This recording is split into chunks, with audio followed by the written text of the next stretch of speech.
Hello everyone, you're now with me, Ruben Gomez for TVS Nightline. Now, let's begin.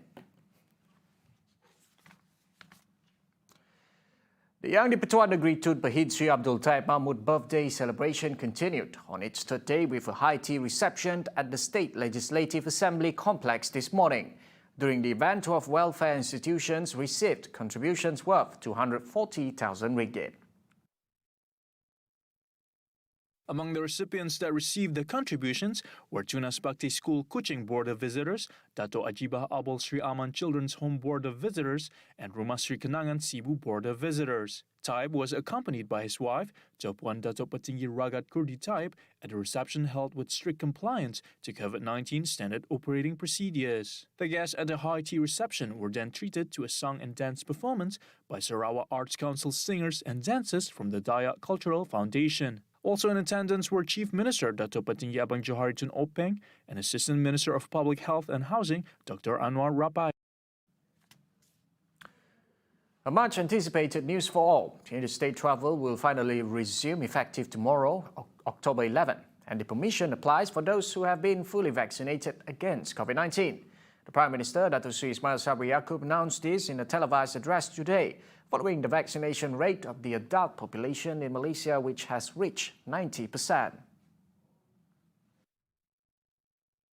Dengan mencapainya 90% vaksinasi 2 dos untuk kumpulan ataupun di bawah kategori dewasa ini, maka sekali lagi saya nak maklumkan, saya mengumumkan bahawa rentas negeri dibenarkan oleh pihak kerajaan. Dan kebenaran ini, kebebasan ini akan bermula pada hari besok. He added, even though interstate travel is now allowed, the public is reminded not to be complacent and to comply with the SOPs in place in addition to monitor their own health. He warned that COVID-19 cases could spike again if the matter is taken lightly. The interstate travel ban was enforced on May 10th, following the movement control order announced by the then Prime Minister Tan Sri Muhyiddin Yassin as part of efforts to contain the third wave of the pandemic. Kalau kita mempunyai simptom, demam sesama, batuk dan sebagainya, adalah lebih baik kita menangguhkan dulu kepulangan bertemu keluarga. Yang kedua, syarat utama untuk kebenaran merentas negeri ini adalah kepada mereka yang mempunyai 2 dos vaksin. Mereka yang tidak mempunyai 2 dos vaksin ataupun yang langsung tidak mengambil vaksin tidak dibenarkan. The government has yet to decide on the exact date for Malaysia to transition into the endemic phase. Hence, the Ministry of Health MOH is currently fine-tuning the standard operating procedures SOP and mechanisms regarding the decision. Kalau sekarang saya difahamkan ada 180 SOP yang melibatkan semua aktiviti. Selepas ini mungkin akan dikurangkan. Thus, he calls upon the public to remain vigilant and observe the SOPs while learning to live with COVID-19. Meanwhile, Ismail Sabri reiterated their stand on the interstate travel announcement and said that the government would not U-turn on their decision. Seperti yang saya sebutkan tadi, apabila pembukaan ini dilaksanakan, maka ianya akan terus dilaksanakan walaupun mungkin terdapat kes-kes peningkatan kes. Kita tidak akan tutup. In addition to the interstate travel announcement, the government has agreed to allow Malaysians who have been fully vaccinated for COVID-19 to travel abroad without My Travel Pass (MTP) of the Immigration Department. The approval is subjected to fully vaccinated individuals, and travellers are still required to undergo quarantine upon returning to the country. Dan tarikh berkuat kuasa juga adalah besok, hari Isnin 11 Oktober. Bermakna sesiapa saja warga Malaysia boleh keluar negara termasuk untuk aktiviti pelancongan.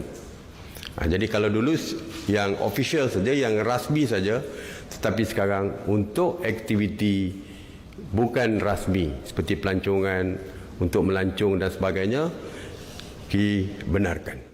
However, Malaysians traveling abroad would be required to undergo quarantine for 14 days at home upon their return to the country as stipulated by the Ministry of Health. MTP, introduced by the Immigration Department on October 7th last year, is a permit for Malaysians and foreigners to enter and exit the country through the system. Following the announcement of the Prime Minister on the easing of interstate travel restrictions, the Tourism, Arts and Culture Minister Nancy Shukri is already eyeing on international travel bubble agreement to lure in international visitors. InsyaAllah, yeah. Actually, that is in our perancangan. I have already been discussing with our officers from Tourism Malaysia and overseas, and at the same time, I have already sat down with the airlines, Qatar Airways, Saudi, and also other airways from overseas. So we have been sitting down with them, discussing on the readiness, especially on the SOPs, on the vaccines, so all these have been in place. Earlier today, Prime Minister Ismail Sabri Yaakob announced the easing on interstate and international travel restrictions. Ismail Sabri previously announced that the permission on interstate travel will be enforced simultaneously nationwide when the vaccination rate of the adult population had reached 90%. Touching on the interstate travel, Nancy stressed on the importance of adhering to the Standard Operating Procedures (SOP) to ensure safety and the success of the program. Bila ada interstate travels, kita dapatlah ramai orang dapat bergerak di mana-mana sejak tidak ada lagi isu nak pergi jumpa orang tua, semua sudah boleh dibenarkan. Cuma kita memesankan agar kita masih mematuhi SOP yang telah dianjurkan kepada kita masing. The National Sports Day is one of the government's efforts to encourage people to practice a healthy and active lifestyle. Chief Minister Datuk Petinggi Abang Johari Tun Openg said the celebration this year provides the opportunity for the people, especially in Sarawak, to appreciate life and unity among the multiracial society despite battling the COVID-19 pandemic. Sukan adalah wadah penghubung yang baik mencapai perpaduan antara kaum. Akhir sekali saya berharap Hari Sukan Negara kali ini dapat memberi ruang dan peluang untuk rakyat Malaysia, amnya dan khususnya rakyat Sarawak menghargai kehidupan serta perpaduan kaum antara kaum hanya boleh dikecapi dengan tubuh badan dan minda yang sihat semasa negara masih lagi dalam pandemik COVID-19. Marilah kita sama-sama membudayakan sukan dalam kehidupan seharian. He said this in his speech at the state-level National Sports Day 2021 celebration today, which was read by Sarawak Youth and Sports Minister Datuk Sri Abdul Karim Rahman Hamzah. Various sports activities and programs were held in all divisions in conjunction with celebration, including competitions, shows and recreational activities. In addition to knowledge-based programs such as seminars on healthy eating habits, sports massage, as well as online programs. A handicapped man was sentenced to 15 years jail and 10 strokes of cane by the session courts today for raping his disabled daughter. The sentence was meted out against the 50-year-old man after he pleaded guilty for raping his 16-year-old daughter. The court ordered the man to serve the jail sentence from the date of his arrest, which was September 28. The incident came to light after the victim complained to her teacher about the accused's conduct. The teacher then took the victim to the hospital and lodged a police report. Further investigations revealed that the victim had recorded a video of her father's assault at about 11:59 p.m. on August 18th using her mobile phone. The victim, who has foot deformities, claims she was first raped by the accused in March 2018, a week after her stepmother died. The accused committed the heinous crime about 30 times in her bedroom. The man was charged under Section 376(3) of the Penal Code.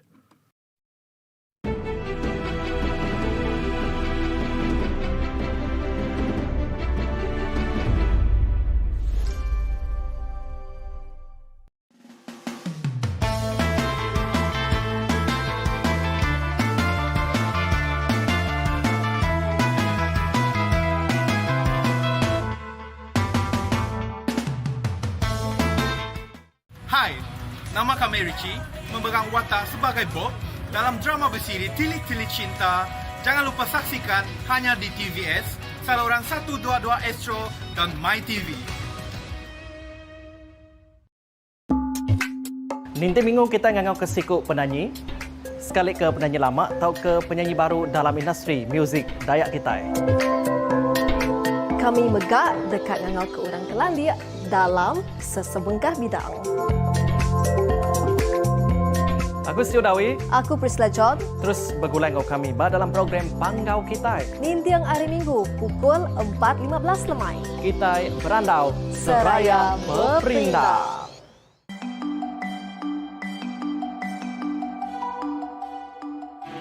Kerajaan Negeri Sarawak di bawah kepimpinan Yang Amat Berhormat Datuk Patinggi Abang Zohari Tun Openg sentiasa komited dalam memastikan setiap penduduk mempunyai bekalan air bersih 24 jam menjelang 2025. Peruntukan sebanyak RM107 juta telah disalurkan bagi melaksanakan projek bekalan air daerah Kabong Pakej 1. Pelaksanaan projek ini mampu menaik taraf sistem bekalan air sedia ada untuk 5,713 isi rumah. Ia dibiayai sepenuhnya oleh kerajaan negeri melalui Kementerian Utiliti Sarawak dan Jabatan Bekalan Air Luar Bandar Sarawak sebagai agensi pelaksana. Dengan sistem yang dinaik taraf ini, penduduk setempat dapat menjalankan kegiatan harian yang memerlukan kemudahan bekalan air 24 jam.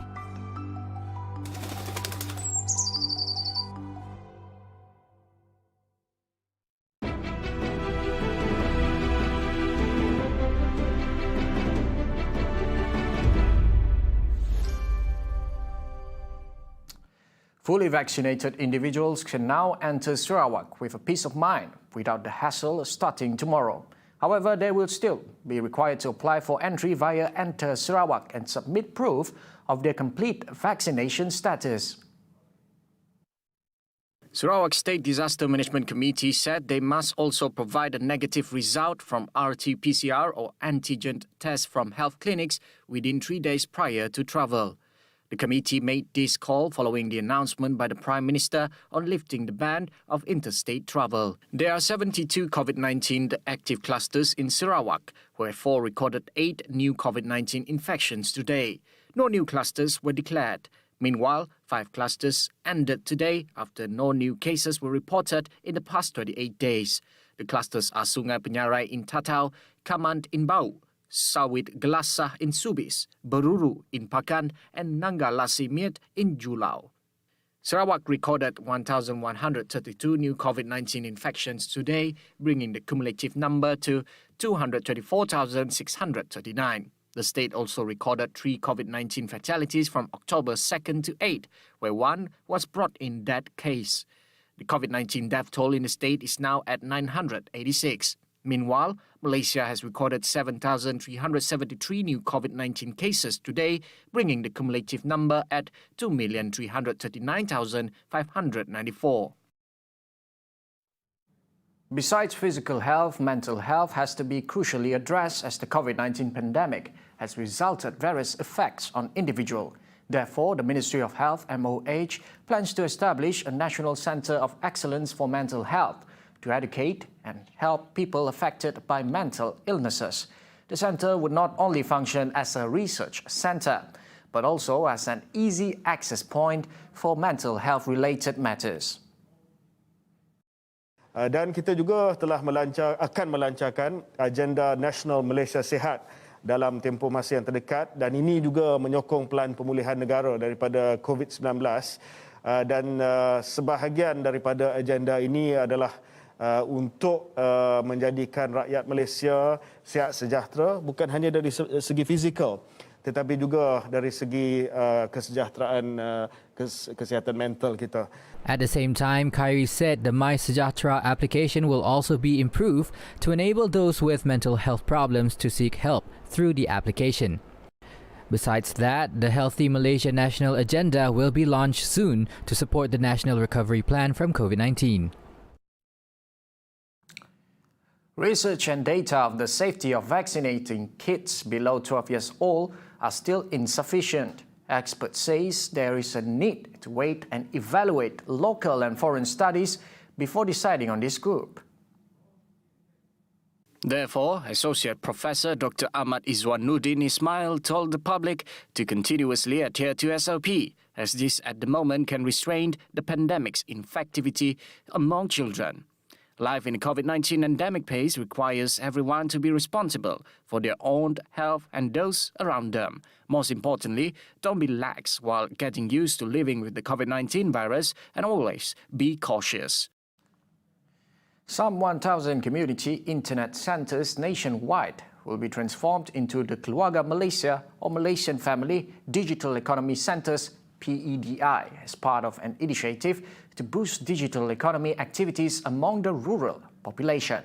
The Ministry of Communications and Multimedia said emphasis will be placed on the provisions of equipment, internet access facilities at each premise and enhancing digital literacy among rural community.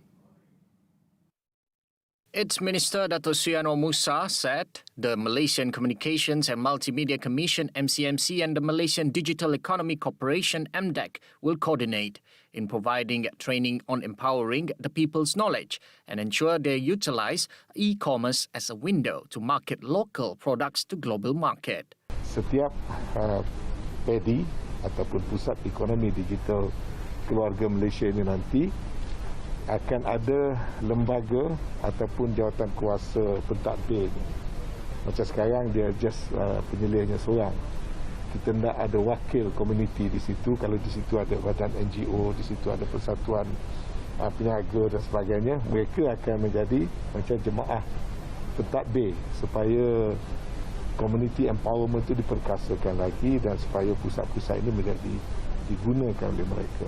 He pointed out that the government would want to avoid any form of idle in terms of its first-class facilities implemented through the JENDELA, National Digital Network Plan.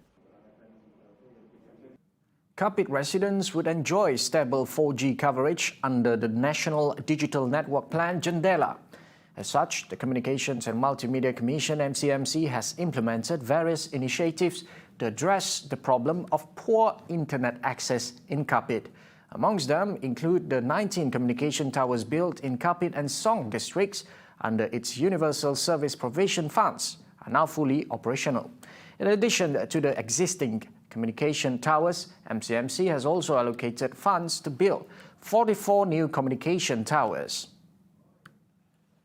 MCMC added that the constructions of 42 new communication towers will mainly be at the rural areas, scheduled to begin in November. The communication towers are expected to be operational in stages until end of December 2022. Meanwhile, MCMC said works to upgrade 17 transmitter stations to 4G have been completed.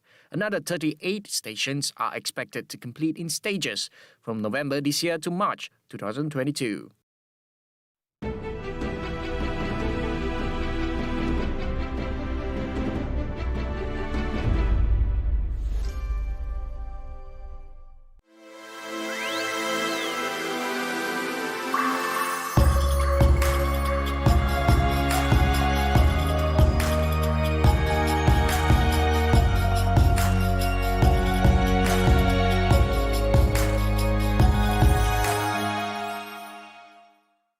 Polis tidak akan ber-16 items beranak bak kandang menua pusing korban yang memang terutama di kawasan ujung email 的到来 pada kecaranya Indonesia and Malaysia.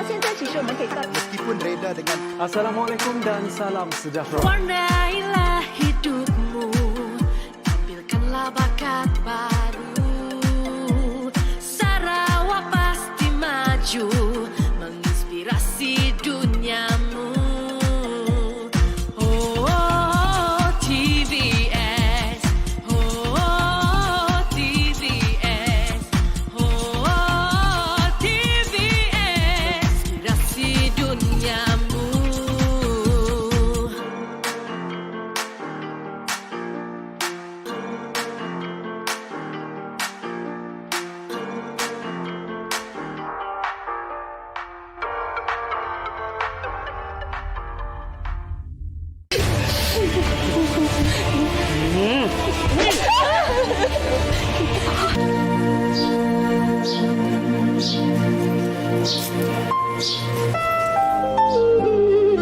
raket yang memang memiliki sikap degil menyebabkan dirinya dihukum.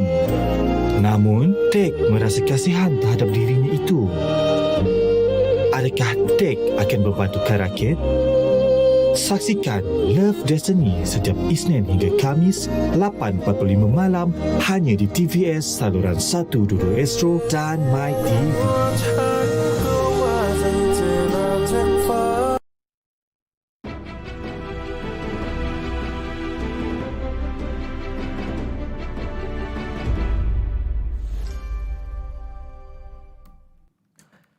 Balloons have entered the space tourism race as tech company Worldview announced plans to float passengers to the edge of space in a silent manner. Flying to the stratosphere in a balloon might make the most hardened passenger queasy, but Worldview assures that it is safe.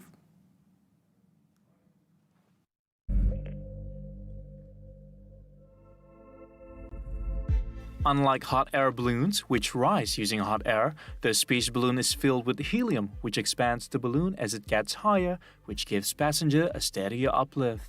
The experience is also designed to give passengers a radical new view of the planet and how it works. The Worldview voyages will begin with passengers being able to see the wonders of the world from space. However, the capsule attached to the balloon also allows passengers to look up and out into the space. Whereas other space tourism companies like Virgin Galactic and Blue Origin are offering seats for over $200,000 US, Worldview is offering ticket at $50,000 US only. This includes a 5-day visit to the spaceport, which will gear passengers up for their flight. The one element that the balloon experience won't give passengers is weightlessness. Worldview have already begun taking deposits of $500 for those interested in the balloon capsule, and flights are set to begin in early 2024.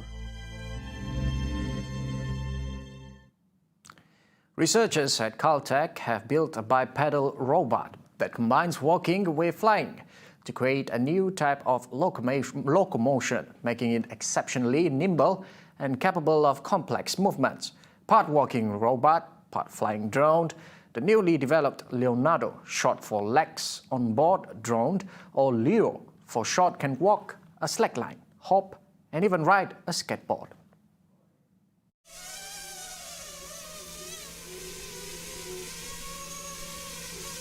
LEO is 2.5 feet or 0.75 meters tall and has 4 propeller thrusters mounted on its shoulders.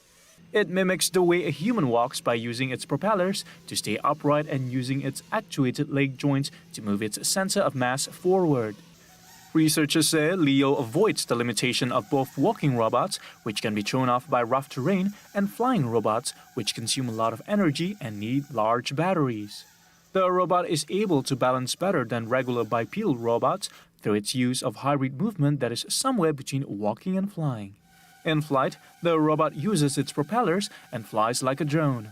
The team envisions that future Mars rotorcraft could be equipped with legged landing gear so that the body balance of these aerial robots can be maintained. Earlier this morning, fans flocked Adele's Instagram when she broadcasted live for the first time. It was a much-anticipated surprise as she will be releasing a new song titled Easy on Me on October 15th. This will be her first release after 5 years of hiatus. The singer went live at about 2:30 a.m. Sunday morning and was a little taken aback by the amount of people who came to show her love. During the 20-minute mark of the live session, Adele released a snippet of her new song for the first time.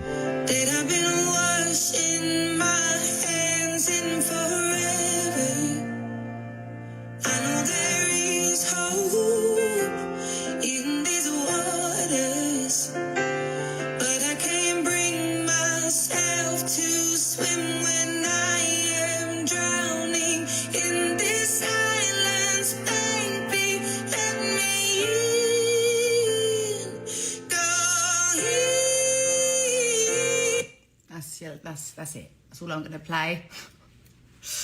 Since it was Adele's first time broadcasting live on her Instagram, fans couldn't help notice her struggle to use the live function. She ended the session abruptly as she was about to attend several press conferences many believe to be for her upcoming album titled 30, leaving hundreds and thousands of fans at shock during her live. Easy on Me will be her lead single from the album, which is tentatively to be released in November.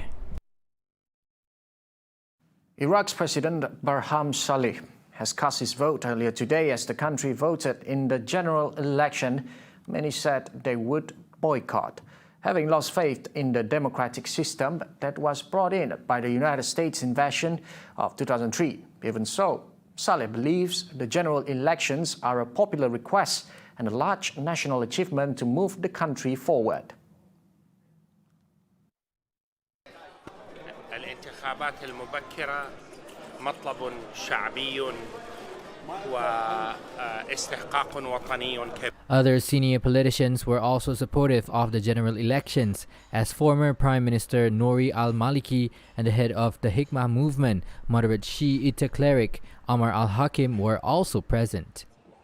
أنا جدا سعيد أن الانتخابات قد حصلت رغم كل المعوقات ولأنها انتخابات ليست في وقتها المحدد وإنما هي انتخابات